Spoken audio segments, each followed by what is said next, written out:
Buenos días, muchachos, vamos a continuar con el tema de exploración de aparato respiratorio y el día de hoy vamos a tocar el capítulo de inspección de movimiento respiratorio, el trabajo pulmonar. En la diapositiva, o mejor dicho en la presentación anterior, hablamos sobre lo que eran los volúmenes y las capacidades pulmonares. Esto hay que tenerlo muy en cuenta para los temas que vienen más adelante. Les pido que lo estudien y se lo aprendan bien, las cantidades de aire que movemos normalmente a la inspiración y a la expiración. Como entrada de el tema, diremos que el trabajo de ambos pulmones se refleja de manera muy clara en los movimientos respiratorios, es decir, los movimientos tanto de lo que es el tórax como el abdomen e incluso de las regiones supraesternales y las regiones infraesternales en la región del apéndice sifoides. Cuando se inspecciona este dato de movimientos respiratorios, debe de hacerse esto sin que el paciente perciba que lo estamos haciendo. Es decir, como veremos a continuación, los datos que evaluamos en los movimientos respiratorios de un paciente cuando está en reposo, pues son la frecuencia, el ritmo, la profundidad, la simetría, básicamente. Y si nosotros le decimos al paciente, antes de iniciar esta exploración, si le pedimos que respire normal, pues en ese momento el paciente va a dejar de respirar normal. Es decir, recuerden que la respiración es un evento, es un acto inconsciente, ¿sí?, que está regulado por el centro respiratorio, que está a nivel de bulbo raquídeo, pero también puede ser gobernado por el sistema nervioso periférico, es decir, podemos nosotros inspirar y expirar voluntariamente, si así lo deseamos, pero también lo hacemos de manera automática, sin pensar en ello, cuando estamos dormidos, etcétera. Entonces, si ustedes le dicen a un paciente respire normal, en ese momento el paciente va a respirar, cada que le den ganas, cada que considere él que le toca respirar, y pues ya los datos que vamos a obtener van a ser datos totalmente falsos, van a ser datos que están regidos por la voluntad del paciente y no se trata de eso. Entonces, lo que se aconseja es que mientras tomamos la frecuencia respiratoria, que el paciente no lo note, podemos hacer como que le tomamos el pulso, podemos colocarnos a espaldas del paciente, ¿sí?, o sencillamente hacer como que estamos explorando otra cosa, pero que no se dé cuenta que estamos nosotros explorando esos movimientos respiratorios para que no sea a su voluntad la respiración. Para esto, desde luego, vamos a tener que ser muy observadores y vamos a necesitar un reloj que tenga segundero, sobre todo por aquello de la toma de la frecuencia. Bien, ¿cuáles son los actos o cuáles son las fases de la respiración? Bueno, pues el acto de la respiración tiene como finalidad, como ya lo comentamos, la hematosis. Y dijimos que para que se lleve a cabo la hematosis tiene que haber una buena ventilación, una buena difusión y una buena perfusión. El acto respiratorio consta de 3 tiempos. La inspiración, cuando metemos aire, como lo vemos en la primera figura. La inspiración, metemos aire. ¿Qué cantidad de aire metemos? Bueno, ya lo platicamos cuando hablamos de volúmenes y de capacidades. ¿Ok? Metemos aire en la inspiración y al meter aire los diafragmas o el diafragma correspondiente desciende. Al descender comprime las vísceras abdominales y es normal que cuando el diafragma desciende pues el abdomen se abombe un poquito por la compresión de estas vísceras abdominales a través del diafragma. Los principales músculos inspiradores son estos. El principal y más poderoso de ellos es el diafragma. Recuerden, cuando inspiramos el diafragma se contrae y baja. Tenemos los intercostales externos, tenemos los escalenos a nivel del cuello y tenemos los pectorales. Estos últimos pues son accesorios, es decir, no son inspiradores principales, son inspiradores accesorios que actúan sobre todo cuando el diafragma no se da abasto para llevar a los pulmones todo el oxígeno que necesitan.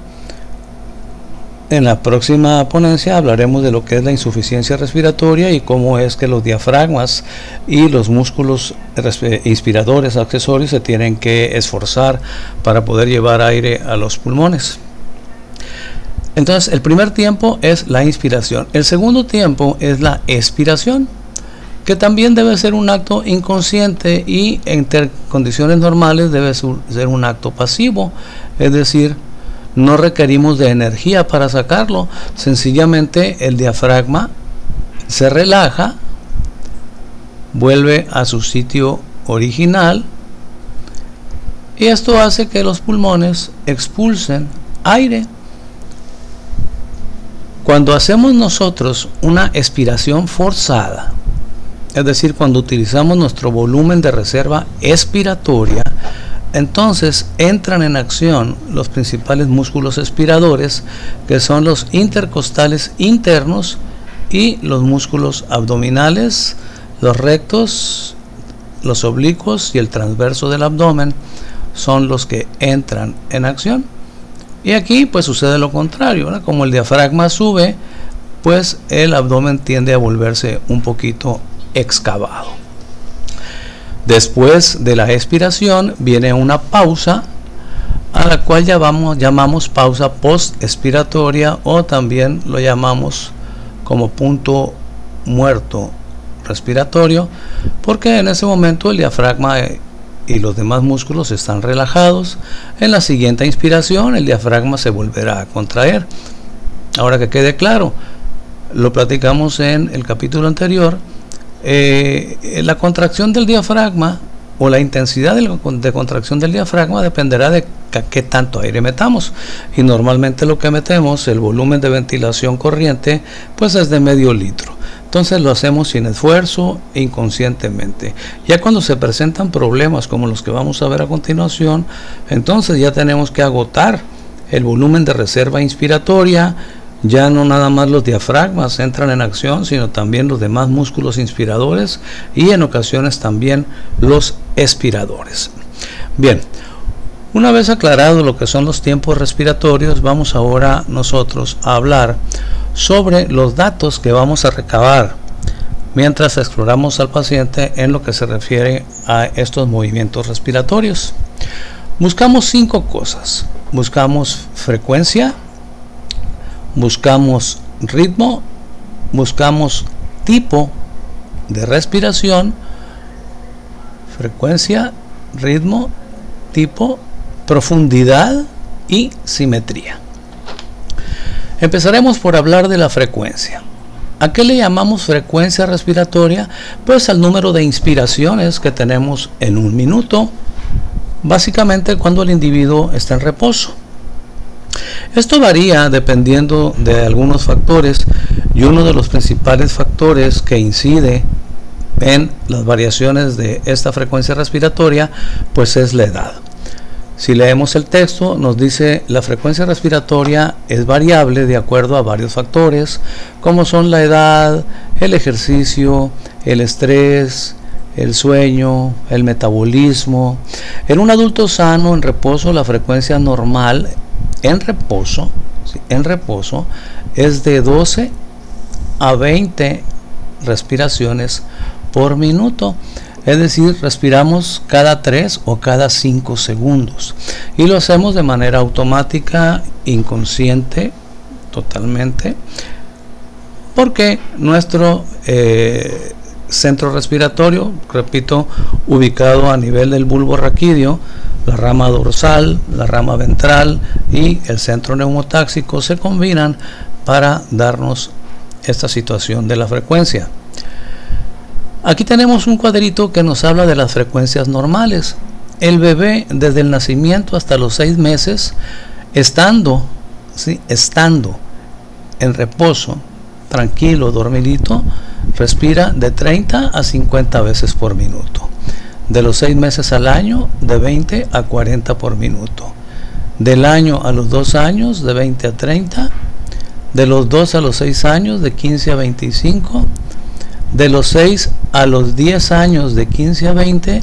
Y ya a partir de los 10 años ya tiene la frecuencia respiratoria normal en reposo del adulto, que es de 12 a 20. Ahora bien, hay algunos términos que manejamos en base a las alteraciones de la frecuencia. Cuando un adulto en reposo, por alguna situación, alguna circunstancia o alguna patología, tiene más de 25 respiraciones por minuto, a eso se le llama taquipnea. Recuérdense que el prefijo taqui significa aumento en la frecuencia. Taquipnea. Por otro lado, cuando su frecuencia respiratoria por alguna situación, como es por ejemplo durante el sueño, es menor de 8 respiraciones por minuto, a eso se le llama bradipnea. Entonces, los movimientos en lo que se refiere a frecuencia, si hay aumento de la frecuencia es taquipnea, si hay disminución de la frecuencia es bradipnea. ¿Okay? El segundo punto que vamos nosotros a evaluar es el ritmo respiratorio. Como nos dice el texto, el ritmo respiratorio debe ser regular, ¿sí? Es decir, los intervalos entre una respiración y otra deben ser semejantes. Y como les decía ahorita, respiramos cada 3 a cada 5 segundos cuando estamos en reposo, ya siendo adultos. Los movimientos respiratorios pues deben ser regulares independientemente de la frecuencia. Y esto que nos quede muy claro, puede ser que una persona esté respirando de esta manera, ¿sí? Las elevaciones son las inspiraciones, o puede ser que esté respirando de esta manera y pudiéramos decir que aquí hay un aumento de la frecuencia, pero los intervalos son iguales. Es decir, puede haber taquipnea o puede haber bradipnea, pero independiente de que haya taqui o bradipnea, la respiración debe ser rítmica. Es decir, insisto, los intervalos entre una respiración y otra deben ser regulares independientemente de la frecuencia, incluso independientemente de la profundidad, como veremos más adelante. Cuando encontramos trastornos importantes en el ritmo respiratorio, por lo general lo vemos en pacientes que tienen falla cardíaca o que tienen problemas a nivel del sistema nervioso central, que ya está afectando el bulbo raquídeo, que es donde se encuentra el centro respiratorio. Y en relación a esto tenemos dos alteraciones básicas del ritmo respiratorio que nos hablan de patologías de este tipo, cardíacas o neurológicas.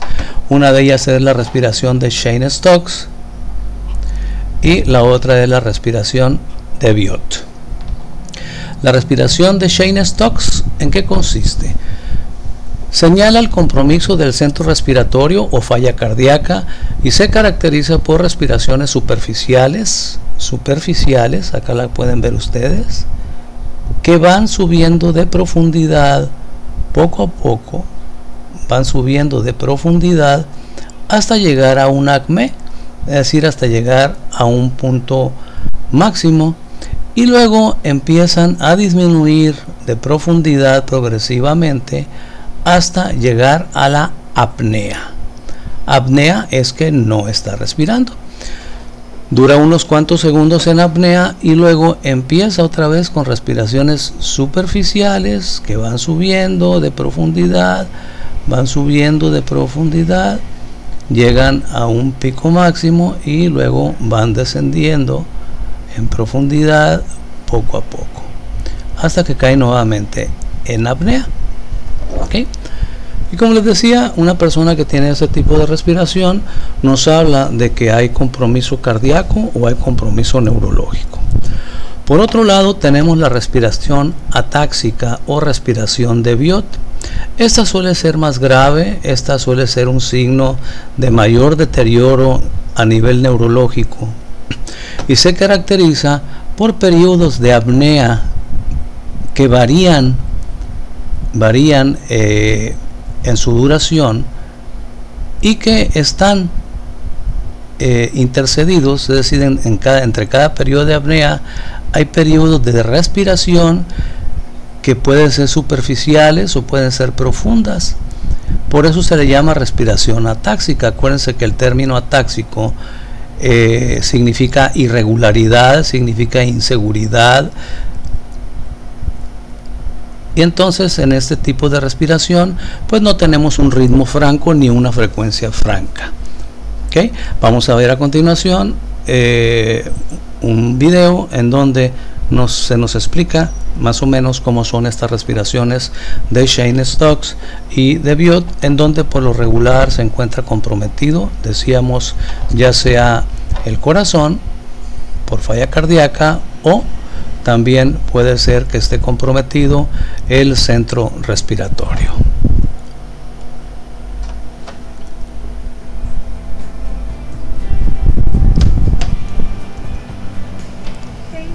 La respiración de Cheyne-Stokes se caracteriza por un periodo de hiperapnea con ascenso gradual del volumen corriente, que tras llegar a un máximo desciende también de forma gradual, siguiéndose de un periodo de apnea o de hipoapnea de 20 a 30 segundos de duración. Estos periodos se van repitiendo de forma cíclica a lo largo de parte o todo el tiempo. Se observa en insuficiencia cardíaca y en algunas lesiones del sistema nervioso central.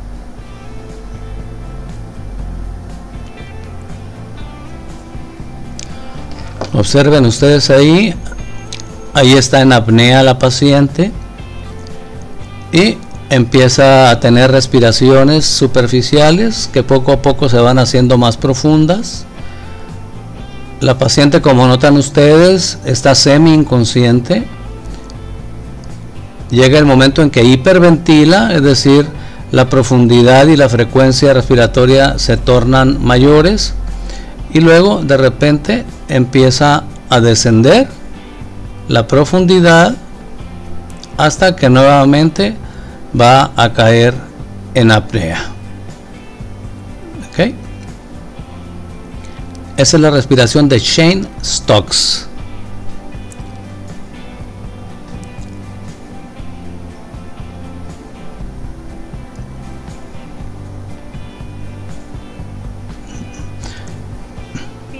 Respiración que mantiene alguna ritmicidad, pero es interrumpida por periodos de apnea. Cuando la alteración es mayor, comprometiendo la ritmicidad y la amplitud, se llama respiración atáxica. Ambas formas se observan en lesiones graves del sistema nervioso central. Ok, vean a este bebé con daño neurológico. Vean cómo su respiración es arrítmica completamente.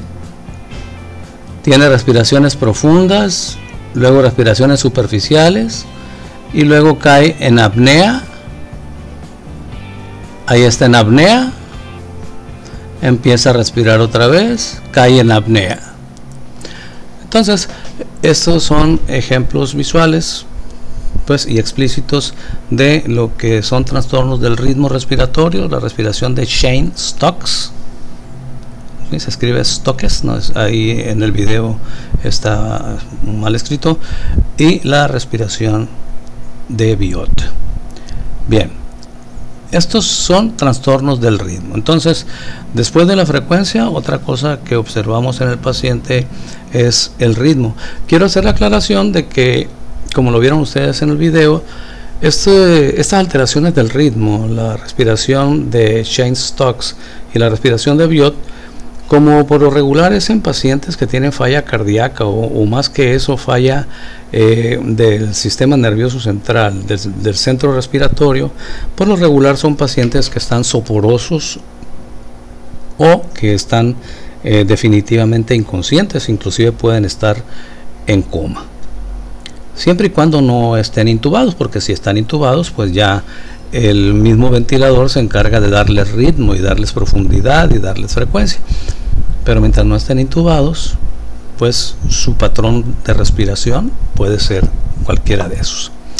Bueno, el tercer dato que vemos nosotros, que quizá no sea tan importante, pero sí debemos de buscarlo siempre, es el tipo de respiración. Tenemos tres tipos de respiración. Ya hablamos ahorita de cuáles son los músculos inspiradores y los músculos expiradores.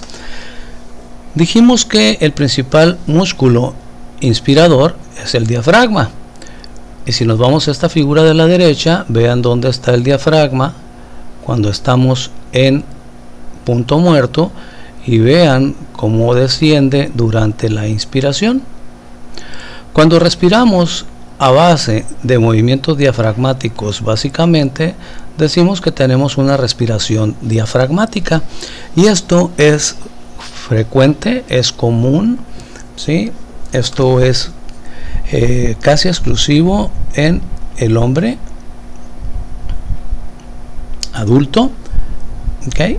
Independientemente de la frecuencia y del ritmo, que deben ser normales, la respiración en los hombres es básicamente diafragmática. Por eso se dice que tenemos una respiración tóraco-abdominal, porque cuando inspiramos se expande un poquito el tórax, pero por el descenso del diafragma se expande también el abdomen. Entonces se dice que es una respiración tóraco-abdominal porque hay expansión tanto del tórax como el abdomen. Claro que el grado de expansión del tórax y el abdomen dependerá de la cantidad de aire que metamos. Si metemos el medio litro del volumen corriente, pues esto realmente no va a ser muy notorio, ¿no? Pero ya si le pedimos al paciente que haga inspiraciones profundas, entonces sí será notoria la expansión anteroposterior y también lateral del tórax y la expansión anteroposterior principalmente del abdomen. Entonces el hombre tiene una respiración básicamente tóraco-abdominal porque utilizamos principalmente el diafragma para respirar, cosa que no sucede en la mujer por una razón muy sencilla, y la razón es esta: las glándulas mamarias. El peso de las glándulas mamarias en la mujer, aunque sabemos que hay glándulas mamarias pequeñas, medianas, grandes, enormes, jumbo, pues de diferentes tamaños, ¿no? Pero el simple hecho de tener los cúmulos de grasa aquí hace que haya más peso en la región pectoral. Y entonces, donde más energía requiere la mujer para inspirar es en la región pectoral. Es por eso que las mujeres utilizan más los pectorales, los músculos pectorales y los intercostales externos para inspirar. Si ustedes se fijan, y esto generalmente pues lo hacemos en un ensayo en clase, claro, sin quitarle la ropa a nadie, pero lo hacemos en un ensayo en clase, ustedes pueden notar ahí mismo con alguien en su casa, pedirle que haga inspiraciones profundas a una mujer y luego pedirle que haga inspiraciones profundas a un hombre, y notarán que en la mujer la región pectoral es la que se expande, ¿sí? La región pectoral es la que tiende a expandirse más que la región abdominal. No es que no trabajen los diafragmas en las mujeres, sí trabajan, pero requieren más ayuda de los intercostales y pectorales porque requieren más energía en esta región para soportar el peso de las glándulas mamarias, y esto sucede en todas las mujeres. Claro está, y es lógico que entre más grandes sean las glándulas mamarias, pues mayor cantidad de energía requerirán y más evidente será la respiración torácica superior que se da en el sexo femenino. En el adulto, desde luego, en la mujer adulta. Si pusiéramos nosotros a dos niños de 7 años a que respiren, es decir, en donde la niña no se ha desarrollado todavía las glándulas mamarias, veríamos que ambos tienen respiración tóraco-abdominal, como en el hombre. Pero si ya lo hacemos en 2 personas adultas, es bastante notorio como en la mujer la respiración es torácica superior, y la causa principal es que se requiere más energía a nivel de tórax, en la parte superior donde están las mamas. Por otro lado, en los bebés pequeños, en los bebés menores de 2 años, la respiración es básicamente abdominal. ¿Por qué? Porque mueven mucho el diafragma y mueven poco los intercostales. Ustedes pueden ver como un bebé cuando respira, ¿sí?, cuando está llorando, por ejemplo, cuando aumenta su profundidad y su frecuencia respiratoria, es muy notorio cómo el abdomen protruye de una manera mucho más evidente que lo que sucede en un adulto. Los bebés tienen una respiración básicamente abdominal. Claro que respiran con los pulmones, pero al expandirse los pulmones se empujan los diafragmas de tal manera que en su pequeña cavidad abdominal las vísceras se comprimen, y eso hace que se abombe de una manera más evidente que en el adulto. Entonces, resumiendo, tenemos 3 tipos de respiración. La respiración torácica superior, que se da básicamente en mujeres adultas, por lo que ya explicamos. La respiración tóraco-abdominal, que se da en hombres adultos, también por lo que ya explicamos. Y la respiración francamente abdominal, que se da en niños, principalmente niños menores de 2 años, por las cuestiones que ya también describimos. Bien. El cuarto aspecto que nosotros vamos a evaluar en los movimientos respiratorios es la profundidad. Y al referirnos a profundidad nos estamos refiriendo a qué tanto aire mete. Desde luego que clínicamente no podemos nosotros determinar la cantidad de aire que mete y que saca, pero sí podemos darnos cuenta si está hiperventilando, es decir, si está metiendo más aire del que normalmente debe de meter. Ya lo comentamos previamente y lo reitero: en una respiración normal el volumen corriente es de 500 mililitros, pero hay patologías muy específicas, ¿sí?, muy concretas, en las cuales el paciente hiperventila, y puede hiperventilar porque no está saturando oxígeno o no está saturando de oxígeno adecuadamente a los eritrocitos, o puede hiperventilar porque tiene una descompensación metabólica que lo lleva a la acidosis sanguínea. En cualquiera de los casos hay un trastorno respiratorio en los cuales se aumenta la profundidad. Si lo que está aumentado es únicamente la profundidad, pero no la frecuencia, entonces decimos que el paciente tiene una hiperpnea.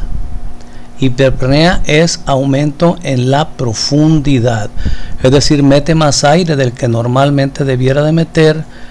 Hay un grado de expansión de ambos hemitórax mayor de lo que normalmente debiera ser, pero la frecuencia oscila entre 12 y 20 por minutos. Decimos que tiene hiperpnea. Esto no es muy común. Lo más común es que haya una combinación de hiperpnea, es decir, aumento en la profundidad, con taquipnea, que es aumento en la frecuencia. Y entonces, cuando tenemos esto, que es más frecuente, les decía, combinación o asociación de hiperpnea con taquipnea, a eso se le llama polipnea. Y la polipnea más común, la más frecuente que encontramos nosotros, es la respiración de Kussmaul. Esta respiración de Kussmaul, que aquí está representada y ahorita vamos a verla en un video, esta respiración de Kussmaul se le llama también respiración acidótica, porque en la gran mayoría de los casos está relacionada con coma diabético, está relacionado con cetoacidosis diabética. Independientemente que el paciente esté en coma o no, este paciente está en cetoacidosis diabética. La cetoacidosis diabética lleva a una acidosis metabólica. Esto ya lo debieron de haber visto seguramente en fisiología con su maestro o maestra. Y entonces el organismo trata de compensar con una hiperventilación. ¿Para qué? Una hiperventilación, quedó muy feo aquí, pero bueno, espero que se entienda, para eliminar la mayor cantidad de CO2 posible. Y al eliminar CO2, entonces esto va a generar una alcalosis respiratoria. Y esta alcalosis respiratoria nos va a compensar la acidosis metabólica. Por eso es que a estos pacientes les hacemos una gasometría y encontramos que tienen una PO2 normal, una PCO2 que puede estar normal y una saturación que puede o no estar normal. Pero el pH de la sangre tiende a oscilar, es decir, 7.3, 7.4. Si la hiperventilación que genera la respiración de Kussmaul lleva a la alcalosis respiratoria y logra compensar la acidosis metabólica dada por la cetoacidosis. Acuérdense que en la cetoacidosis diabética el problema es la formación exagerada de cuerpos cetónicos, y los cuerpos cetónicos tienen un pH ácido y es lo que lleva a la acidosis a la sangre, y se dice que es metabólica porque es producto del metabolismo. Esto genera un estímulo a nivel del centro respiratorio que nos obliga a hiperventilar para eliminar CO2, caer en alcalosis respiratoria y tratar de compensar. Si lo queremos ver, bueno, pues vean ustedes esto. Esto es la respiración de Kussmaul.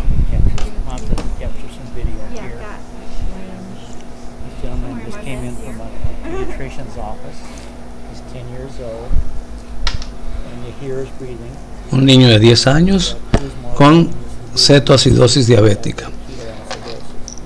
Obviamente tiene una diabetes mellitus tipo 1.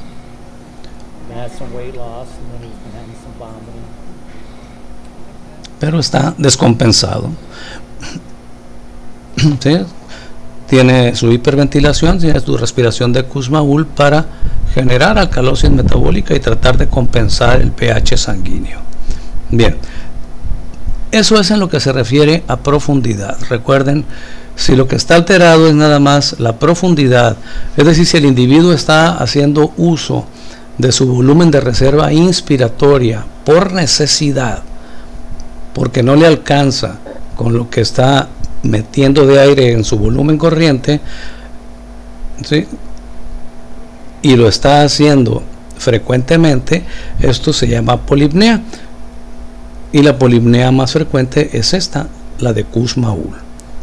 Si nada más está aumentada la profundidad, será hiperpnea, pero si es aumento de profundidad y de frecuencia, será polipnea. Y repito, la más frecuente es esta, la de Kussmaul. Finalmente, el último dato que nosotros vamos a observar en la exploración de movimientos respiratorios es la simetría. Tenemos dos pulmones y ambos pulmones deben de ventilarse simétricamente en cada acto respiratorio. Sin embargo, existen patologías que nos afectan un solo pulmón y restringen la expansión de ese pulmón. Pudiéramos poner el ejemplo, aquí podemos dibujar un pulmón, ¿okay?, que es el pulmón derecho. Acá está el pulmón izquierdo, y pudiera darse el caso que este pulmón izquierdo, vamos a poner un ejemplo, vamos a hacer una suposición, bueno, voy a dibujar la cisura para que estén parejos. Vamos a suponer que todo el lóbulo izquierdo está atelectásico, es decir, está colapsado. Si todo el lóbulo izquierdo, si todo el lóbulo inferior, perdón, del pulmón izquierdo está colapsado, entonces lo único que va a ventilar es el lóbulo superior, mientras que el pulmón derecho va a trabajar completo.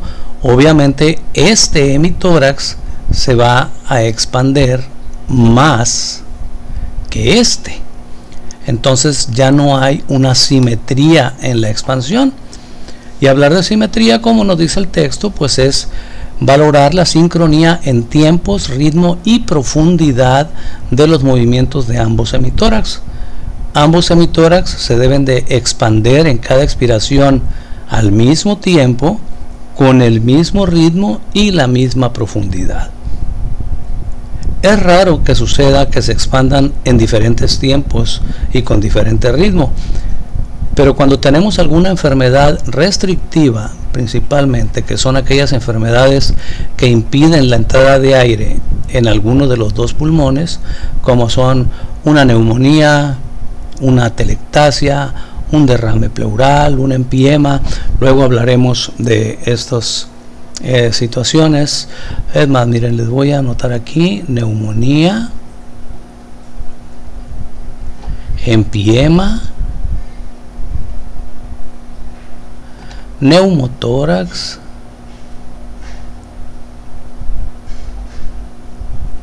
atelectasia,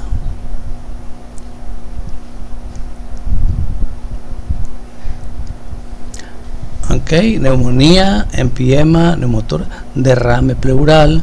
Y les voy a dejar de tarea